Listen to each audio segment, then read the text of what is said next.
밤새 내리는 비는 대지를 적시지만 어떤 피는 비로도 씻기지 않는 법입니다. 그날 밤 도성에서 가장 청렴하다 칭송받던 청원진씨 가문은 정체 모를 자객들의 칼날 아래 무참히 무너져 내리고 있었습니다. 평화롭던 저택은 순식간에 비명과 피비린내가 진동하는 도살장으로 변해버렸습니다. 대감, 여기 계시면 안 됩니다. 안채는 이미 놈들의 손에 넘어갔습니다. 어서 뒷담을 넘으셔야 합니다. 아니, 나는 여기까지다. 무영아, 내 말을 똑똑히 들어라. 저놈들은 단순히 재물을 노리는 도적이 아니다.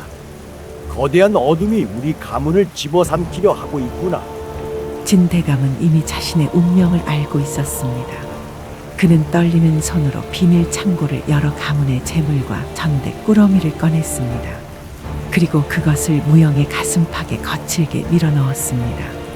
그것은 가문의 명예이자 홀로 남겨질 자식을 위한 마지막 미천이었습니다. 이걸 챙겨라. 그리고 내 딸 세화를 데리고 이곳을 떠나거라. 세화야, 아버지를 보거라. 울지 마라. 울면 놈들에게 들키게 된다. 이제부터 무영 오라비가 내 아버지이고 집이다. 알겠느냐? 아버지, 싫어요. 같이 가요, 제발. 저 혼자 무서워요. 오라버니, 우리 아버지 좀 도와줘요. 무영아, 무엇을 하느냐? 어서 이 아이를 데리고 가라. 이것이 내가 너에게 내리는 마지막 명령이자 내가 평생 지켜내야 할 업이다. 이 아이를 누구보다 귀하게 키워다오. 청원 진씨의 핏줄을 절대 끊기게 하지 마라. 무영은 주군의 발치에 엎드려 바닥에 진흙을 쥐어뜯었습니다. 충직한 무사로서 주군을 버리고 떠나는 것은 죽기보다 힘든 선택이었지만 옆에서 공포에 떨고 있는 10살 세화의 작은 손이 그의 심장을 깨웠습니다. 제 목숨이 붙어있는 한 아기씨의 그림자가 되어 살겠습니다. 맹세합니다. 제 살점이 다 떨어져 나가더라도 아기씨만은 세상에서 가장 고귀한 여인으로 살게 하겠습니다. 대감의 은혜 목숨으로 갚겠습니다. 무영은 재물이 든 전대를 어깨에 메고 발버둥 치는 세화를 번쩍 들어올려 자신의 겉옷 안으로 감싸 안았습니다. 그리고 자객들이 곧 들이닥칠 정문을 피해 높은 담벼락 너머로 몸을 던졌습니다. 등 뒤로 진대감의 마지막 포효와 자객들의 고함 소리가 들려왔습니다. 폭우를 뚫고 산길을 달려 언덕 끝에 멈춰선 무영이 뒤를 돌아보았습니다. 불타는 저택은 거대한 불덩어리가 되어 비 내리는 밤하늘을 붉게 태우고 있었습니다. 아버지, 아버지. 아버지가 저기 있단 말이야. 우리 집이 타고 있잖아. 보지 마십시오, 아기씨. 저 불길을 뼈에 새기시고 저 연기를 아버님의 마지막 숨결이라 여기십시오. 오늘 아기씨와 저는 저 불길 속에서 죽은 겁니다. 그리고 꼭 다시 태어날 겁니다. 언젠가 저 불길보다 더 뜨거운 복수를 하기 위해. 차가운 빗줄기가 두 사람의 뺨을 타고 흘러내렸지만 그것이 비인지 눈물인지 알 길은 없었습니다. 그렇게 청원 진씨 가문의 유일한 생존자들은 칠흑 같은 숲속으로 자취를 감췄습니다.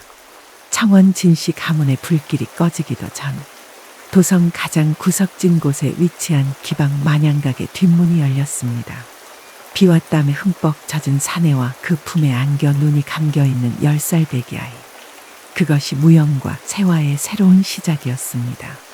무영은 진대감이 목숨과 바꾼 비밀 창고의 재물을 기방 마당에 쏟아냈습니다. 황금과 보석들이 흙바닥에 나뒹굴었지만 그것들은 모두 누군가의 비명과 맞바꾼 것들이었습니다. 이것이 이 아이를 지킬 성벽이 될 것입니다. 행수님, 이 기방을 제가 사겠습니다.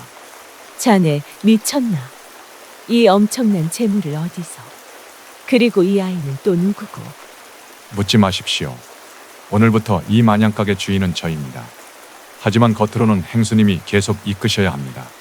저는 그저 이곳의 미천한 하인으로 살 것입니다. 대신 조건이 있습니다. 무영의 눈은 이미 인간의 것이 아니었습니다. 그는 만양각의 행수매양에게 가문의 복수를 마칠 때까지 세화를 세상으로부터 완벽하게 격리할 것을 요구했습니다. 이 아이가 기녀들의 웃음소리조차 듣지 못하게 하십시오. 가장 천한 곳에서 가장 고귀한 양반과 규수로 키워내야 합니다. 아이의 손에 물 한 방울, 눈에 눈물 한 방울 맺히지 않게 저 재물이 다 떨어지면 제 심장이라도 팔아 채워 넣을 것이니 오직 이 아이의 안위만 생각하십시오. 매향은 과거 진대감에게 목숨을 빚질 정도로 큰 은혜를 입었던 자였습니다. 그녀는 무영의 서늘한 눈빛 뒤에 숨겨진 처절한 충심을 읽었습니다. 그날 이후 만양각은 도성에서 가장 화려한 기방인 동시에 무영과 세화의 거대한 요새가 되었습니다. 그 후 몇 년 동안 무영은 두 개의 인생을 살았습니다. 낮에는 천벌사라는 절의 굳은 일을 도맡아 하며 돈을 벌고 밤에는 어린 세화의 곁을 지키는 유일한 가족이 되었습니다. 세화는 무영의 바램대로 비단 옷을 입고 귀한 음식을 먹으며 자랐습니다. 오라버니, 왜 밤마다 홀로 앉아 그 낡은 칼을 닦으며 우시는 건가요? 왜 몸의 상처는 매일 그렇게 생기시나요? 하지만 세화는 바보가 아니었습니다. 무영이 가져다주는 화려한 놀이개와 책장 사이에서 가끔씩 묻어나오는 핏자국을 그녀는 놓치지 않았습니다. 무영이 그녀를 온실 속 화초로 키우려 할수록 세화는 그 온실의 벽이 아버지의 피와 무영의 살점으로 세워졌음을 본능적으로 깨달았습니다. 행수님, 오라버니가 이번 달에도 금괴 3덩이를 가져왔다지요. 천벌사라는 곳, 그곳이 어떤 곳이기에 오라버니가 저 큰 재물들을 가져오시는 건가요? 그건 무영이가 미리 묻어둔 재물을 조금씩 꺼내오는 것이라 하지 않았느냐. 너는 신경 쓸 것 없다. 거짓말 마십시오. 제가 수년간 오라버니를 봐오면서 나날이 상처가 늘어가는 것을 보아왔습니다. 단순히 절의 일을 다니면서 어떻게 그럴 수 있단 말입니까? 이제 저도 20살입니다. 말씀해 주세요. 오라버니는 우리 가문을 멸문시킨 자들을 쫓고 있는 것이지요. 도대체 우리 가문의 멸문과 그 절이 무슨 상관이기에 오라버니는 매일 그곳을 찾는 것입니까? 이제 성인이 된 세화의 날카로운 추궁에 매향은 결국 무너졌습니다. 무영이 자신의 이름을 버리고 천벌사의 천득이가 되어 어떤 수모를 겪고 있는지, 그리고 그곳의 주인 지수선사가 얼마나 끔찍한 괴물인지 전부 털어놓았습니다. 지수선사, 그자는 중에 탈을 썼을 뿐 부처의 이름을 빌어 지옥을 빚는 악기란다. 태주이씨 가문의 서자로 태어나 제 핏줄의 권세를 등에 업고 천벌사 내부의 거대한 군락을 만들었어. 굶주린 백성들에게 고기와 술을 던져주며 그들의 손의 염주 대신 나라를 칠 칼날을 쥐어주고 있지. 천벌사의 승병들이 산을 내려오는 날, 이 나라는 영모의 불길에 휩싸이게 될 게다. 10년 전 너희 가문이 하룻밤새 잿더미가 된 것은 우연이 아니었어. 장차 그들의 영모를 막아설 가장 고든 방패였던 내 아버님을 놈들이 미리 꺾어버린 것이지. 무영이는 그 피 묻은 증거와 역적들의 명단을 찾기 위해 제 이름 석자는커녕 사내의 기계마저 흙바닥에 던져버린 게다. 짐승들의 발치에서 천득이라 불리며 매일같이 제 살점이 떨어져 나가는 수모를 그저 웃으며 견디고 있는 것이야. 그 말에 세화는 주먹을 꽉 쥐었습니다. 손톱이 손바닥을 파고들어 피가 맺힐 정도였지만 통증조차 느껴지지 않았습니다. 자신이 비단 옷을 입고 시를 읊으며 안온한 세월을 보내는 동안 자신의 유일한 세계였던 무영은 가문의 명예를 되찾기 위해 스스로를 어두운 음지의 걸음으로 썩혀내고 있었던 것입니다. 어느 밤 천벌사에서 돌아온 무영의 몰골은 처참했습니다. 승병들에게 재미로 두들겨 맞은 듯 얼굴에는 상처들이 가득했습니다. 그런데도 그는 세화 앞에서 억지로 바보 같은 웃음을 지어 보였습니다. 아기씨, 여기 시장에서 제일 맛있는 꿀떡을 사왔습니다요. 맛 좀 보십시오. 오라버니, 이제 그만하세요. 아기씨, 무슨 말씀이십니까요? 천벌사 마당쇠 천득이 역할 말입니다.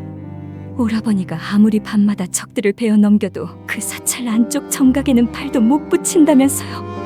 지수선사의 침소 근처는 구경도 못한다면서요. 이건 제가 알아서 할 일입니다. 아기씨는 관여치 마십시오. 아니요, 이미 매향 행수님께 다 들었습니다. 지수선사가 밤마다 만양각의 기녀들을 부른다지요. 그자가 탐하는 건 눈부신 미색입니다. 오라버니가 10년을 기어 다녀도 못 간 그곳을 저는 단 하룻밤만 해도 갈 수 있습니다. 절대 안 됩니다. 제가 왜 아기 씨를 기방에 숨기고도 기생 명부에 올리지 않았는지 모르십니까? 아기 씨는 대감님의 마지막 자존심이자 제 목숨보다 귀한 분입니다. 자존심이 밥을 먹여줍니까? 복수를 해줍니까? 오라버니가 밥으로 사는 건 괜찮고 제가 기녀로 위장하는 건 안 된다는 논리는 어디 있습니까? 지수선사의 품 안에서 그 영모 명단을 훔쳐낼 사람은 저뿐입니다. 세화는 무영의 가슴에 얼굴을 묻었습니다. 딱딱하게 굳은 무영의 가슴이 분노와 슬픔으로 떨리고 있었습니다. 오라버니, 저를 믿으세요. 꺾인 꽃이 향기가 더 진한 법입니다. 그 짐승 같은 자의 눈을 멀게 하고 그 심장에 오라버니의 칼을 꽂아줄 기회를 제가 만들겠습니다. 그것이 제가 10년 동안 이 온실 속에서 자라온 유일한 이유입니다. 무영은 대답 대신 서글픈 신음을 내뱉으며 눈을 감았습니다. 마냥각의 화려한 등불 아래 두 사람의 그림자가 길게 늘어졌습니다. 한 명은 스스로 하인이 되었고 다른 한 명은 스스로 미끼가 되기로 결심한 밤. 창원 진씨 가문의 마지막 후예들이 선택한 복수는 이제 돌이킬 수 없는 강을 건너고 있었습니다. 도성 외곽, 험준한 산세에 자리 잡은 천벌사. 겉으로는 자비로운 불법을 설파하는 성지 같았으나 그 안은 지옥의 축소판이었습니다. 지수선사, 태주이씨 가문의 서자이자 10년 전 청원 진씨 가문을 직접 도륙했던 살기인 그는 이제 승복 뒤에 발톱을 숨긴 채 영모를 꿈꾸고 있었습니다. 지수선사는 중에 탈을 쓴 괴물이다. 그는 인근 고을에 나라의 불만을 품은 굶주린 백성들을 끌어모아 승병으로 위장하여 훈련시키고 있다. 이미 1000명이 넘는 사병이 양성되었고 조정의 실권자 절반이 태주이씨 가문의 영모에 가담한 것으로 보인다. 영모 가담 명단과 거사일이 적힌 밀서만 확보한다면 이 지옥을 끝낼 수 있으나 그 문서는 오직 지수선사의 침소인 천상각 깊숙한 곳에 보관되어 있다. 무영은 이 정보를 얻기 위해 날마다 짐승만도 못한 취급을 견뎌왔습니다. 승병들이 그를 향해 침을 뱉고 재미 삼아 몽둥이질을 할 때도 무영은 바보처럼 웃었습니다. 하지만 밤마다 그의 손은 피로 물듭니다. 지금까지 알아낸 정보들은 모두 어둠 속에서 적들의 목을 베며 얻어낸 것들이었기 때문입니다. 그리고 며칠 후 마냥각으로 돌아온 무영은 이미 모든 준비를 마친 세화를 마주하게 됩니다. 오라버니, 더 이상 미룰 수 없습니다. 지수선사가 매달 보름 자신의 탐욕을 채우기 위해 도성에 이름난 기녀들을 천상각으로 불러들인다는 것 이미 확인했습니다. 그래서요. 아기 씨가 무엇을 할 수 있단 말입니까? 그것은 짐승들의 소굴입니다. 매양 행수님을 통해 이미 진설이라는 가명으로 기생 명부의 이름을 올렸습니다. 도성에 새로 나타난 어린 기생.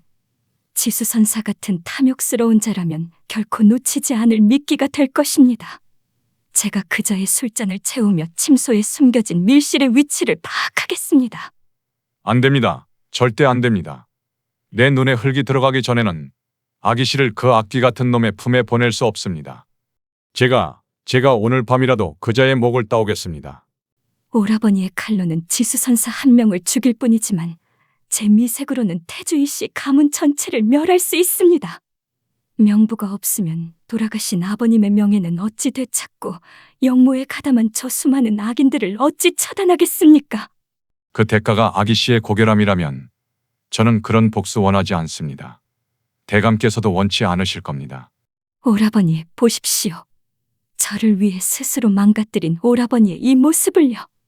오라버니가 10년을 밥으로 사셨는데 제가 며칠 밤 기녀 노릇하는 게 무의 그리 대수입니까? 저는 꺾인 꽃이 되어 향기를 팔아서라도 그놈들의 심장에 독을 뿌릴 것입니다. 무영은 세화의 눈동자 속에 서린 서슬퍼런 복수심 앞에 결국 무릎을 꿇었습니다. 그것은 주군의 딸을 향한 충성심인 동시에 자신의 목숨보다 사랑하는 여인을 사지로 보내야만 하는 사나이의 처절한 패배였습니다. 만약 조금이라도 위험해지면 저는 사찰 전체를 불태우고 아기 씨를 데려올 것입니다. 제 칼끝이 아기 씨를 향하는 모든 손가락을 자를 것입니다. 고맙습니다, 오라버니. 이제 진씨 가문의 세화는 죽었습니다. 마냥각의 꽃, 진설로 다시 태어날 것입니다. 다음 날 밤 화려한 가마 한 대가 천벌사 산길을 오르기 시작했습니다. 가마 안에는 향긋한 독을 품은 새화가, 그리고 그 가마 곁에는 다시 어눌한 바보로 돌아간 무영이 그림자처럼 따르고 있었습니다. 한 명은 스스로 바보가 되어 바닥을 기고 다른 한 명은 스스로 미끼가 되어 포식자의 침소로 들어가는 길. 피로 물든 복수의 향연이 이제 막을 올리려 하고 있었습니다. 천벌사의 가장 높은 곳, 천상각은 지수선사의 왕국이었습니다. 사방에 배치된 사병과 철통 같은 경비는 지수선사에게 완벽한 안도감을 주었습니다. 그는 이곳에서만큼은 승려의 가면을 완전히 벗어 던진 채 세상의 모든 금기를 비웃으며 방탕한 연애를 즐기고 있었습니다. 하하하, 도성의 고지식한 선비들이 알면 기절 초풍할 일이로다. 부처가 따로 있느냐? 내 말이 곧 법이요. 내 즐거움이 곧 극락인 것을. 지수선사는 일말의 의심도 없이 술에 취해 있었습니다. 그에게 천상각은 그 누구도 침범할 수 없는 성역이었고 그 앞에 머리를 조아리는 모든 이는 그저 자신의 권력을 확인시켜주는 장식품에 불과했습니다. 그때 향기로운 분내와 함께 새화가 천상각 안으로 들어섰습니다. 지수선사는 그녀를 보는 순간 들고 있던 술잔을 멈췄습니다. 하지만 그것은 경계가 아니라 새로운 장난감을 발견한 아이 같은 순수한 탐욕이었습니다. 오호, 마냥각에 숨겨둔 보물이라더니 정녕 하늘에서 내려온 선녀가 따로 없구나. 이리 가까이 오너라. 내 너를 위해 이 진귀한 술을 아껴두었느니라. 선사님의 명성을 익히 들었사오나 이토록 대장부의 기계가 넘치시는 분인 줄은 몰랐사옵니다. 소첩, 오늘 밤 선사님의 기쁨이 되고자 먼 길을 달려왔사옵니다. 하하하, 말솜씨 또한 일품이로다. 그래, 오늘 밤은 거산이 대업이니 하는 머리 아픈 일들은 다 잊기로 하자꾸나. 오직 너와 나, 이 술과 가무뿐이다. 그때 상을 나르는 하인들 틈에 섞여 무영이 방 안으로 들어왔습니다. 그는 바보 천득의 모습으로 해벌쭉 웃으며 술병을 내려놓았습니다. 지수선사는 무영을 쳐다보지도 않았습니다. 그에게 무영은 마당의 돌멩이나 기둥과 다름없는 존재였습니다. 나으리, 술 여기 있습니다. 참으로 달콤한 냄새가 납니다. 이놈아, 술 냄새만 맡아도 취할 놈이 어디서 주절되느냐. 바닥에 떨어진 안주나 집어먹고 나가 있거라.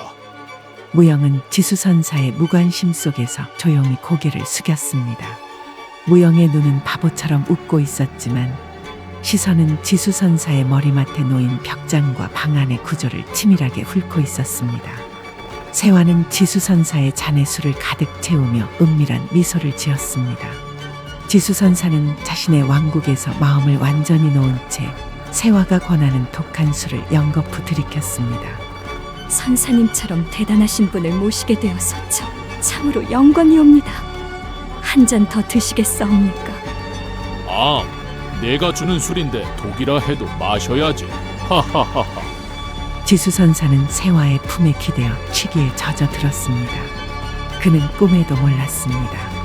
자신이 안고 있는 이 여인이 10년 전 자신이 멸문시킨 가문의 유일한 생존자이며 그녀의 품 안에는 자신의 목을 노리는 서슬퍼런 복수심이 숨겨져 있다는 사실을 말입니다. 밤이 깊어갈수록 지수선사의 방심은 극에 달했습니다. 세화의 미색과 감언이설에 완전히 취한 그는 자신의 권력이 영원할 것이라 믿으며 오만한 자랑을 늘어놓기 시작했습니다. 허허, 너는 도성의 대신들이 왜 이 땡중에게 머리를 조아리는지 아느냐? 저기 저 벽장 너머 부처도 모르는 나만의 보물함이 있기 때문이지. 그 안에 이 나라의 주인이 바뀔 운명이 담겨 있느니라. 보물함이라니요. 소첩처럼 비천한 기녀는 평생 구경도 못할 금괴라도 들어있는 것이옵니까? 금괴, 그런 시시한 것이 아니다. 저 함이 열리는 날, 이 땅의 모든 산천 초목이 내 이름 앞에 떨게 될 것이야. 오직 나만이 열 수 있는 저 목함, 그것이 내 목숨보다 귀한 것이니라. 세화와 문 밖에서 죽은 듯 엎드려 있던 무영의 표정이 동시에 굳어졌습니다. 두 사람은 직감했습니다. 지수선사가 가리킨 저 목함 속에 그토록 찾던 영모의 증거가 있음을. 목표를 확인한 무영의 가슴 속에는 10년을 참아온 분노가 들끓었습니다. 지수선사의 오만하고 추잡한 손길이 세화의 몸에 닿을 때마다 무영의 주먹은 피가 통하지 않을 정도로 꽉 쥐어졌습니다. 그때 지수선사가 빈 술병을 내던졌습니다. 천드가 이 멍청한 놈아, 술이 떨어졌지 않느냐? 당장 가서 제일 독한 놈으로 가져오너라. 무영은 어눌한 걸음으로 술병을 가져왔습니다. 그리고 지수선사가 잔을 내미는 순간 일부러 발을 헛디디는 척하며 술병을 지수선사의 가슴팍에 통째로 쏟아버렸습니다. 이 미친 놈이 감히 내 옷에 술을 쏟아? 이게 어떤 비단인데? 헤헤, 죄송합니다. 나으리. 술병이 너무 무거워서 손이 미끄러졌지 뭡니까? 지수선사의 얼굴이 불그락부르락 달아올랐습니다. 그는 곁에 있던 굵은 몽둥이를 집어들고 무영의 어깨와 등을 무차별적으로 내리치기 시작했습니다. 웃어? 이 짐승만도 못한 놈. 오늘 너를 죽여 부처님 앞에 제물로 바쳐주마. 둔탁한 타격음이 방 안에 울려 퍼지며 무영은 바닥을 뒹굴며 고통을 견뎌야만 했습니다. 찢어진 상처에서 붉은 피가 튀어 세화의 비단 치마에 묻었습니다. 세화는 비명을 지르고 싶은 입술을 깨물며 그 광경을 지켜보아야만 했습니다. 오라버니, 왜 그런 짓을? 매질을 당하는 와중에도 무영은 고개를 살짝 들어 세화를 보았습니다. 그는 눈빛으로 말하고 있었습니다. 괜찮습니다. 아기씨. 저자의 손길을 멈출 수 있다면 전 10,000번이라도 더 맞을 수 있습니다. 에이, 기분 다 잡쳤다. 술맛이 싹 달아났구나.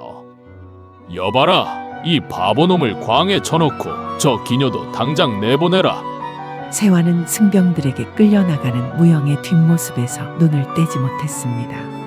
달빛 아래로 무영이 흘린 핏자국이 길게 이어졌습니다. 세화는 품속에 감춘 복수의 칼날을 더욱 굳게 쥐었습니다.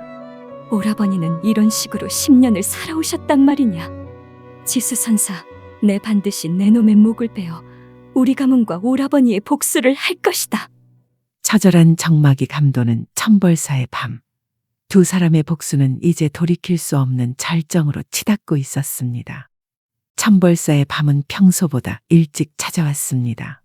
칠흑 같은 어둠이 깔리면 사찰을 지키던 승병들 사이에서는 기분 나쁜 속삭임이 오갔습니다. 어제 동쪽 담장을 지키던 놈들도 흔적 없이 사라졌다더군. 핏자국 하나 없이 귀신이 곡할 노릇이야. 사람의 소행이 아닐세. 우리 사병들이 어떤 자들인가? 하나같이 살인을 밥 먹듯 하던 자들인데 비명 한번 못 지르고 당했다니. 이건 분명 천벌사의 악귀가 노한 것이야. 소문은 안개처럼 사찰 전체를 덮었습니다. 보이지 않는 적에 대한 공포는 훈련된 사병들의 사기마저 갉아먹고 있었습니다. 그 시각 서쪽 무기고 근처 순찰하던 승병 앞에 소리 없는 그림자가 내려앉았습니다. 지수선사에게 맞아 피떡이 된 채 광에 갇혀있던 바보 천득 무영이었습니다. 그의 눈에는 비굴함 대신 서슬퍼런 살기가 서려 있었습니다. 누구냐? 당장 정체를. 말이 끝나기도 전이었습니다. 무영은 주무기 임검 대신 손에 쥔 투박한 나무지게 작대기로 적의 목뼈를 정확히 타격했습니다. 둔탁한 소리와 함께 순식간에 승병은 고꾸라졌습니다. 조용히 가거라. 내 피가 땅을 더럽히는 것조차 아까우니. 무영은 단 한 번의 군더더기 없는 동작으로 적의 숨통을 끊었습니다. 잔인한 검술은 없었습니다. 오직 정교하고 차가운 처단만이 있을 뿐이었습니다. 지수선사에게 맞았던 상처에서 피가 배어나왔지만 무영은 통증조차 잊은 듯했습니다. 소중한 아기씨에게 기녀의 옷을 입게 만든 분노가 그를 더욱 난폭한 살기로 만들고 있었습니다. 무영은 쓰러진 시신들을 익숙하게 짊어지고 깊은 숲속 구덩이로 향했습니다. 이곳은 10년 전 그가 가문을 멸문시킨 자들을 추적하며 미리 보아둔 은신처였습니다. 한 놈, 두 놈. 지수 선사의 칼날들이 하나씩 꺾이고 있다. 하지만 아직은 부족하다. 지수, 내 놈이 가장 믿는 발톱들을 다 뽑아버린 뒤에야 내 목을 칠 것이다. 무영은 피 묻은 작대기를 연못물에 씻어내며 거칠게 숨을 몰아 쉬었습니다. 그는 다시 허리를 굽히고 눈동자에 살기를 지원했습니다. 내일 아침이면 그는 다시 침을 흘리며 마당을 쓰는 천득으로 돌아가야 했기 때문입니다. 무영이 숙소로 돌아가는 길, 멀리서 가마 한 대가 사찰로 들어오는 것을 보았습니다. 지수선사의 부름을 받고 다시 천상각으로 향하는 세화의 가마였습니다. 무영은 나무 뒤에 몸을 숨긴 채 지나가는 가마를 뚫어지게 응시했습니다. 가마 문틈으로 세화의 하얀 소매자락이 보였습니다. 조금만 더 버티십시오. 제가 아기 씨의 길에 놓인 모든 돌덩이를 치워버리겠습니다. 악기의 소문이 사찰을 뒤흔들수록 무영의 손길은 더 매서워졌고 복수의 밤은 점점 더 깊어만 갔습니다. 아침마다 보고되는 승병의 실종 숫자는 지수선사의 오만했던 얼굴을 창백하게 바꿨습니다. 시신조차 찾지 못한 기이한 실종은 지수선사의 신경을 곤두세우게 만들었습니다. 악귀? 고작 그딴 소문 하나에 벌벌 떠느냐? 1000명이 넘는 병사를 거느린 내가 성체 모를 쥐새끼 한 마리 때문에 골치를 썩어야 하다니. 송구하옵니다, 선사님. 분명 솜씨 좋은 고수의 소행인 듯하나 흔적도 기척도 남기지 않사옵니다. 마치 사찰의 구조를 손바닥 보듯 꿰고 있는 자 같습니다. 지수선사는 태생적인 잔인함으로 공포를 다스리려 했습니다. 그는 가장 실력이 뛰어난 잠복 고수 10명을 뽑아 사찰 곳곳에 매복시켰습니다.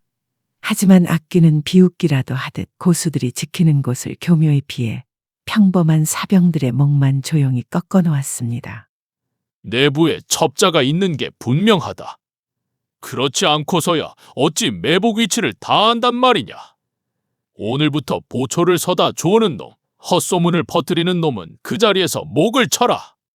지수선사의 명령으로 사찰 안에는 악귀에 대한 공포와 지수선사에 대한 공포가 동시에 휘몰아쳤습니다. 동료를 서로 의심하고 경계하느라 사병들의 결속은 모래성처럼 허물어지고 있었습니다. 하지만 지수선사는 꿈에도 몰랐습니다. 자신이 그토록 찾는 악귀가 조금 전 제 발치에서 엎드려 바닥을 닦던 그 바보 천득이었다는 사실을. 지수선사의 탄압이 심해질수록 밤의 무영은 더욱 잔인하고 정교해졌습니다. 지수선사가 처벌을 강화했다는 소식을 들은 날 밤, 무영은 평소보다 더 많은 적을 처단했습니다. 공포는 독과 같다. 서서히 퍼져 뇌를 마비시키고 심장을 멈추게 하지. 지수, 내 놈이 휘두르는 칼날이 내 병사들의 목을 먼저 치게 될 것이다. 무영은 지수선사가 아끼는 정예병의 군복띠를 잘라 지수선사의 집무실 문고리에 걸어두었습니다. 그것은 내가 바로 코앞까지 왔다는 소리 없는 선전포고였습니다. 보고를 받은 지수선사는 자신도 모르게 식은땀을 흘리고 있었습니다. 자신이 보이지 않는 적의 표적이 되었다고 느끼는 지수선사에게 이제 남은 유일한 위안은 진설뿐이었습니다. 그는 자신을 노리는 악귀로부터 도망치듯 더욱 진설의 품으로 파고들었습니다. 진설아, 이 절간에 믿을 놈이 하나도 없구나. 모두 내 목을 노리는 놈들로만 보이니 오직 너만이 내 진심을 알아주는구나. 가엾으신 선사님, 걱정 마십시오. 소첩이 선사님의 곁을 끝까지 지키겠사옵니다. 지수선사의 공포심과 진설에 대한 믿음이 깊어질수록 세화의 손길은 그의 숨통에 더 가까워지고 있었습니다. 지수선사는 세화의 품에 기대어 정신없이 술을 들이켰습니다. 세화가 술에 몰래 타 넣은 약 기운이 퍼지자 지수선사의 고개가 힘없이 꺾이며 깊은 잠에 빠져들었습니다. 코를 고는 소리가 방 안에 울려 퍼지자 가녀린 기녀였던 세화의 눈빛은 한 자루의 비수처럼 날카롭게 변했습니다. 세화는 망설임 없이 지수선사의 품을 뒤져 복대를 풀었습니다. 그 안에는 지난 연회 때 보았던 목함을 열 수 있는 작은 열쇠가 숨겨져 있었습니다. 세화는 소리 없이 벽장으로 다가갔습니다. 손끝이 떨렸지만 10년의 원한이 그녀를 지탱했습니다. 열쇠가 목함의 잠금 장치에 들어맞고 딸깍하는 소리와 함께 뚜껑이 열렸습니다. 드디어 찾았구나. 함 안에는 낡은 종이 뭉치들이 가득했습니다. 맨 위에는 태주이 씨 가문의 가주와 지수선사가 주고받은 은밀한 서신들이 있었습니다. 진씨 가문의 멸문은 시작일 뿐이다라는 구절을 읽는 순간 세화의 눈에서 뜨거운 눈물이 맺혔습니다. 하지만 슬픔보다 앞선 것은 분노였습니다.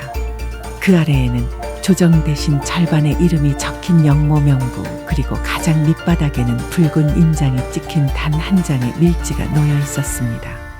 동지 달 18에 사시의 도성을 친다. 거사일 고작 닷새 남았구나.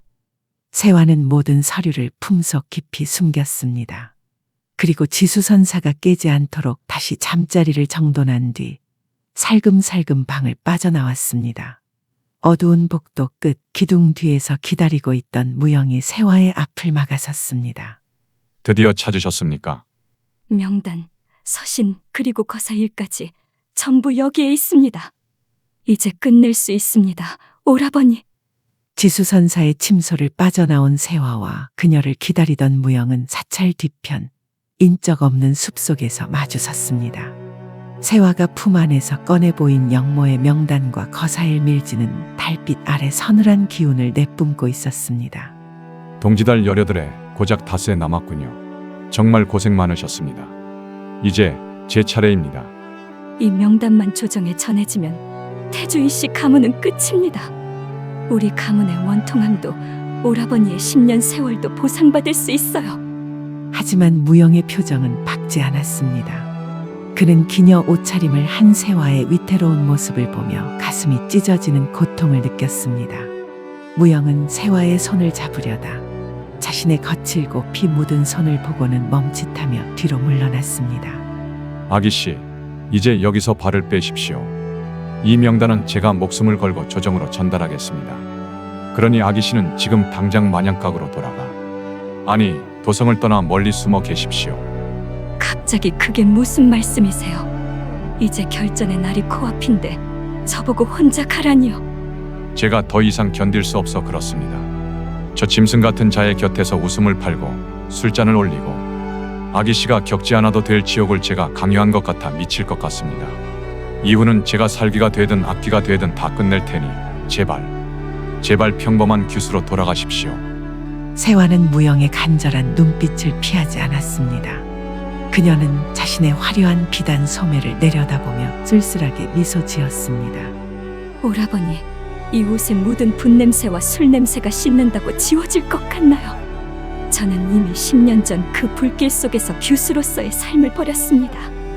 오라버니가 바보 천득으로 살며 살점을 내줄 때 저 또한 복수를 위해 제 영혼을 팔았습니다. 지수선사는 지금 저에게 완전히 눈이 멀어 있습니다. 제가 곁에 있어야 그자의 방심이 완성됩니다. 도망치지 않아요. 그자의 목이 떨어지는 것을 제 눈으로 직접 확인하기 전까지는 이 지옥에서 한 발자국도 나가지 않을 것입니다. 무영은 세화의 결연한 의지를 꺾을 수 없음을 깨달았습니다. 약조해 주십시오. 거사가 시작되는 날 제가 신호를 보내면 무조건 제 뒤로 숨겠다고.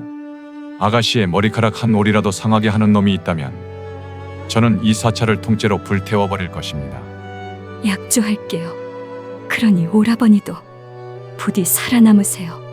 제 유일한 가족이자 제 그림자니까요. 숲속을 흔드는 찬바람이 두 사람 사이를 가로질러 지나갔습니다. 거사일까지 남은 시간은 단닷새. 모든 준비는 끝났고 이제 피의 축제만이 남았습니다. 거사를 사흘 앞둔 밤, 천벌사는 거대한 요새가 되었습니다. 지수선사는 혹시 모를 정보 유출을 막기 위해 사찰의 모든 문을 걸어 잠그고 오직 만양각의 기녀들만을 안으로 들였습니다. 사흘 뒤면 도성은 우리의 발 아래 놓일 것이다. 오늘 밤 이 문을 나갈 수 있는 건 아무것도 없다. 마시고 즐겨라. 이것이 너희가 승려로서 누리는 마지막 유흥이 될지니. 대업을 이루실 귀한 몸들인데 안주가 부실해서야 되겠습니까? 저희가 특별히 준비한 약주와 고기를 마음껏 드시지요. 기녀들이 가져온 술에는 만양각에서 비밀리에 제조한 청근산이 섞여 있었습니다. 마신 직후엔 기운이 솟는 듯하나 시간이 흐를수록 근육이 청근의 무게처럼 무거워지며 감각이 마비되는 약재였습니다. 동시에 기녀들은 사방에 놓인 화로에 특수한 향료를 던졌습니다. 연회장에 퍼지는 은은한 향기는 사병들의 판단력을 흐리게 만들었고 1000명이 넘는 병사들은 자신들이 서서히 무력화되고 있다는 사실조차 인지하지 못한 채 취기에 젖어들었습니다. 그 사이 바보 천득의 가면을 쓴 무영은 사찰의 심장부를 헤집고 다녔습니다. 무영은 물을 부어 화약골을 통째로 적셨습니다. 불을 붙이면 터지는 대신 시커먼 연기만 내뿜게 만들어 적들의 시야를 가릴 장치였습니다. 그리고 그는 사찰 곳곳에 배치된 신호용 북과 나팔을 부쉈습니다. 비상시에도 서로를 부를 수 없게 만든 것입니다. 조정의 누구도 믿을 수 없다. 오늘 밤 이곳에서 일어나는 일은 오직 이 천벌사 안에서 끝날 것이다. 지수, 내 놈이 키운 사병들과 함께 이곳이 너의 거대한 무덤이 되게 해주마. 연회장이 사병들의 흐릿한 눈동자와 무거운 숨소리로 가득 찼을 때 세화는 조용히 일어나 연회장의 창가로 다가갔습니다. 그녀는 품속에서 작은 화전을 꺼내 창밖 허공으로 쏘아 올렸습니다. 선사님, 제 아버님께서 말씀하셨지요. 꽃은 지기 직전이 가장 화려하다고. 오늘 밤 당신의 꽃이 지는 모습을 보여드리지요. 밤하늘을 가르는 붉은 불꽃. 그 빛이 무영의 눈동자에 닿는 순간 그는 바닥에 버려두었던 낡은 빗자루 속에 숨겨진 푸른 빛이 감도는 포검을 뽑아들었습니다. 시간이 되었다.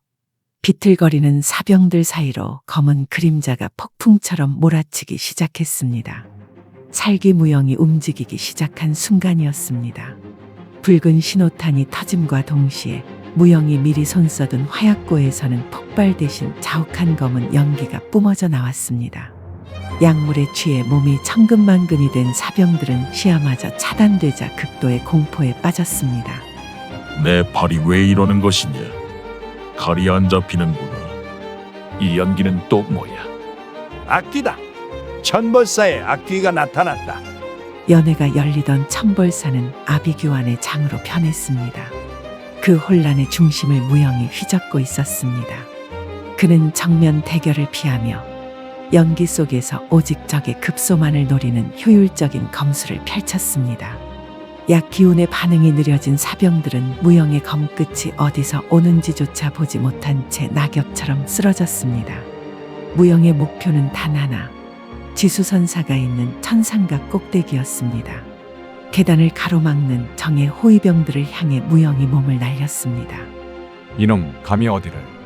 대장의 칼이 무영의 어깨를 스쳤으나 무영은 고통을 느끼지 못하는 괴물처럼 파고들어 그의 심장에 검을 박아 넣었습니다. 10년간 바보 마당쇠로 살며 물지개로 다져진 하체와 팔 근육이 이제는 인간의 한계를 넘은 파괴력으로 폭발하고 있었습니다. 계단마다 붉은 피가 배어났고 무영은 단 한 걸음도 물러나지 않고 천상각 문을 부수듯 열어젖혔습니다. 그 안에는 연회장의 혼란을 피해 숨어든 약 기운에 비틀거리면서도 단도를 꺼내든 지수선사와 그 뒤에서 차가운 눈으로 이 광경을 지켜보는 세화가 있었습니다. 악귀가 정령 천득이 내 놈이었단 말이냐? 이 미천한 바보놈이 감히 내 대업을 망쳐놓다니. 10년이다.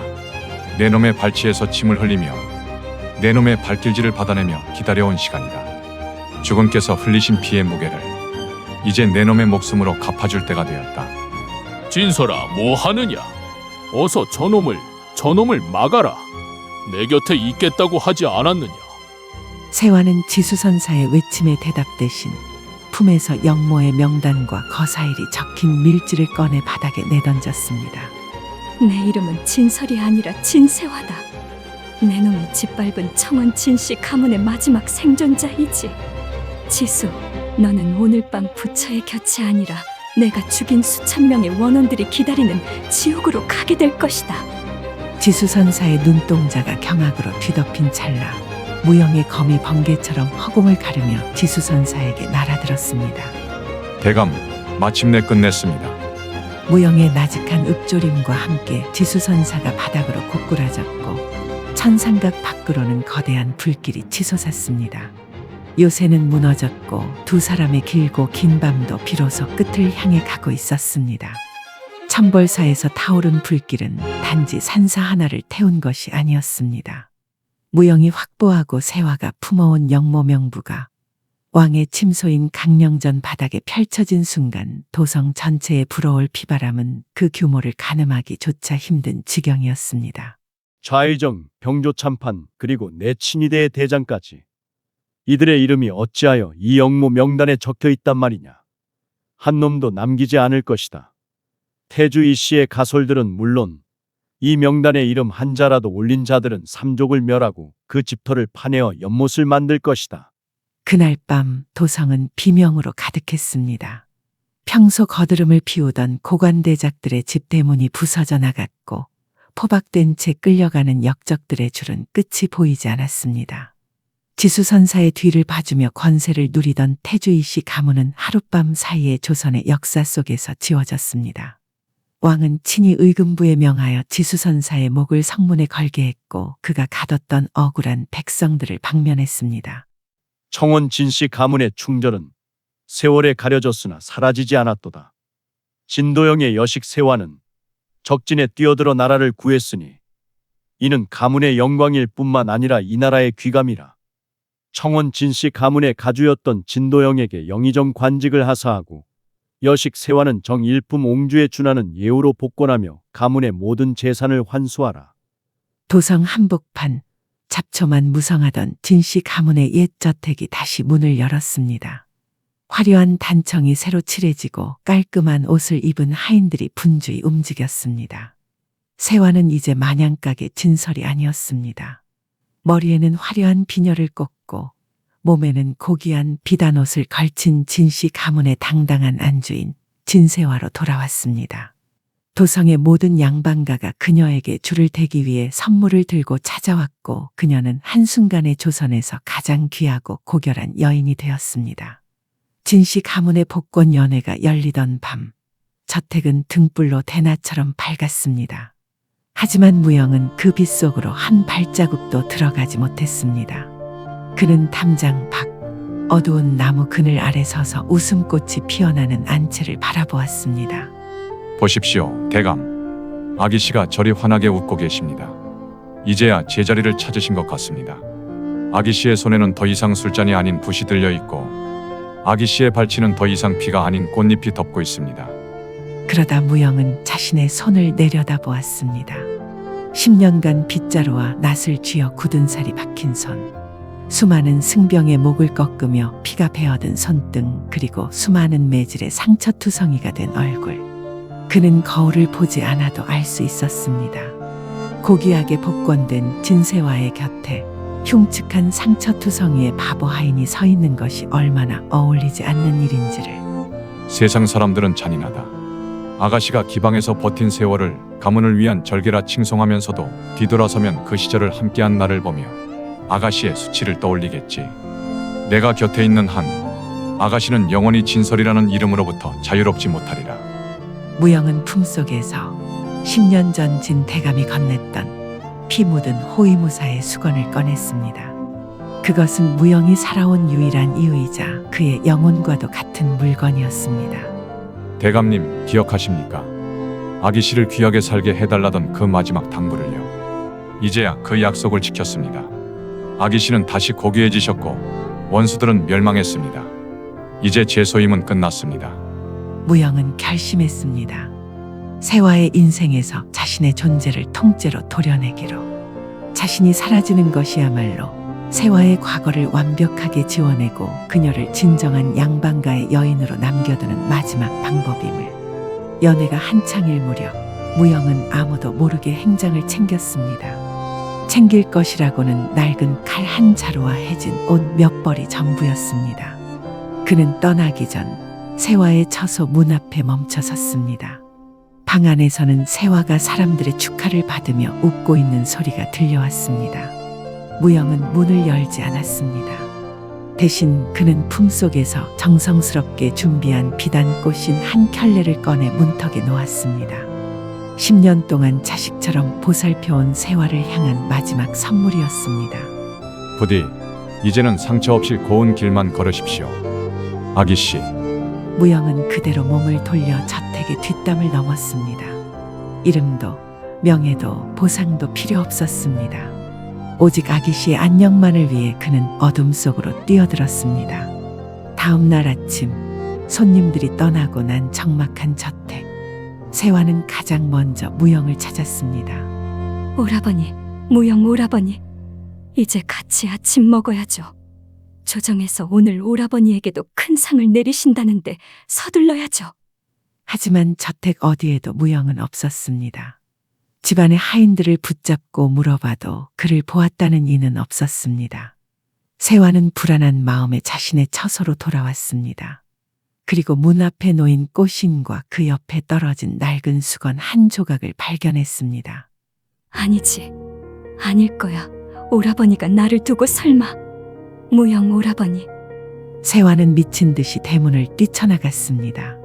비단 치마가 흙바닥에 끌리고 저고리에 장식이 떨어져 나갔지만 상관없었습니다. 도성 거리를 헤매며 무영의 이름을 불렀지만 돌아오는 것은 차가운 행인들의 시선뿐이었습니다. 세화는 비로소 깨달았습니다. 무영이 왜 떠났는지, 그가 왜 자신을 두고 사라졌는지. 바보 같은 사람. 누가 이런 명예를 원했대요? 누가 이런 비단 옷을 입고 싶댔냐고요? 오라버니가 없으면 이 큰 집이 무슨 소용이고 이 이름이 다 무슨 소용입니까? 세화의 비명 같은 통곡이 텅 빈 도성 거리에 울려 퍼졌습니다. 되찾은 가문의 명예는 눈부셨으나 그 대가로 잃어버린 무영의 자리는 그 어떤 것으로도 채울 수 없는 거대한 구멍이 되어 세화의 가슴을 후벼 팠습니다. 복수의 불길이 사그라지고 도성에는 다시 평화로운 춘삼월이 대여섯 번이나 찾아왔습니다. 창원 진씨 가문은 이제 조정에서 누구도 건드릴 수 없는 명문가로 우뚝 섰고 그 중심에 선 규수 진세화는 만백성의 칭송을 받는 고결함의 상징이 되었습니다.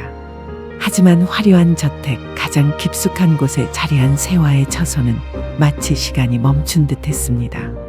방 한편에는 주인이 신지 않아 빛바랜 비단 꽃인 한 켤레와 낡은 무명 수건 한 장이 보물처럼 모셔져 있었습니다. 어느 화창한 봄날 세화는 왕실의 연회에 참석하기 위해 가마에 올랐습니다. 도성 거리에는 그녀를 구경하려는 백성들이 인산인해를 이루었습니다. 화려한 비단이 드리워진 가마 안에서 세화는 무심한 눈으로 창밖을 응시했습니다. 장터의 소란스러움, 아이들의 웃음소리, 떡지는 냄새, 모든 것이 평화로웠지만 세화의 눈은 그 풍경 속에서 늘 누군가를 찾고 있었습니다. 바보처럼 웃으며 거친 손으로 장터에서 사온 떡을 자신에게 내밀던 사내.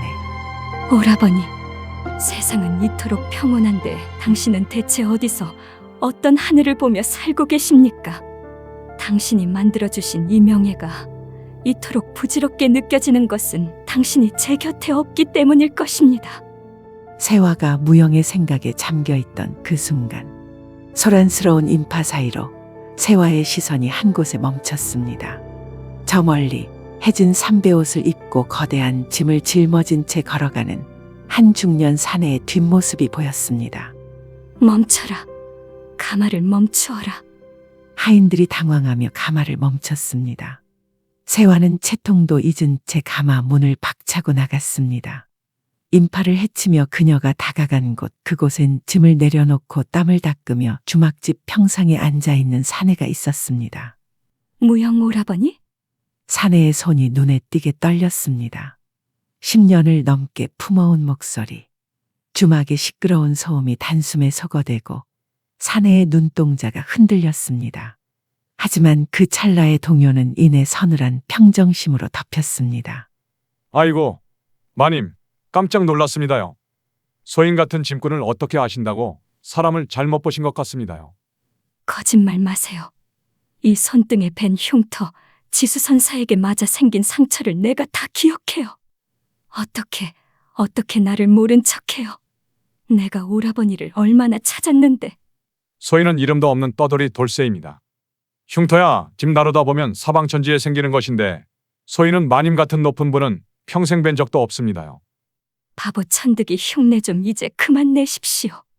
복수도 끝났고 원수들도 다 죽었어요. 이제 우리 가문도 복권됐는데 왜 아직도 그 바보 연기를 하고 있는 겁니까?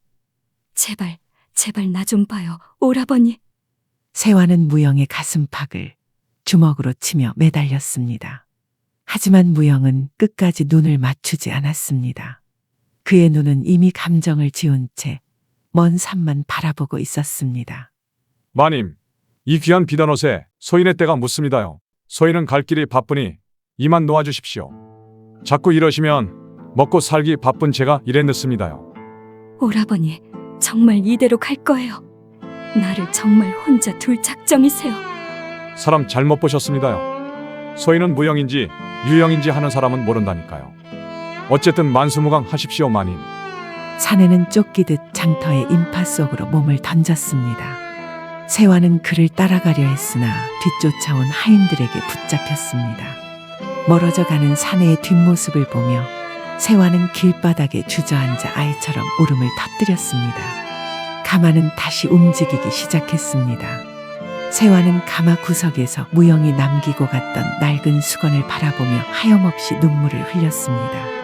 그 시각 시장통 골목 끝 인파에서 벗어난 사내가 멈춰섰습니다. 무영은 벽에 등을 기댄 채 천천히 바닥으로 무너져 내렸습니다. 그는 소리내어 울지 못했습니다. 다만 그의 눈에서는 굵은 눈물방울이 흙바닥으로 툭툭 떨어졌습니다. 아기씨, 나의 고귀한 아기씨, 어엿한 귀수가 되셨군요. 이제 과거의 이추한 그림자는 잊으십시오. 당신의 기억 속에 남은 무영은 복수가 끝난 날 죽었습니다. 부디 높은 세상에서 그동안의 악몽은 모두 없었던 것처럼 평안히 사시길. 무영은 젖은 눈을 닫고는 다시 무거운 짐을 지고 노을이 지는 반대편 길로 걸어갔습니다. 한 사람은 명예라는 화려한 감옥 속으로, 한 사람은 망각이라는 자유로운 지옥 속으로. 엇갈린 두 사람의 그림자가 길게 늘어지며 청원 진씨 가문의 마지막 생존자들은 각자의 길을 떠났습니다. 끝까지 시청해 주셔서 감사드립니다. 구독과 좋아요를 눌러주신다면 더 재미있고 감동적인 이야기로 찾아뵙겠습니다.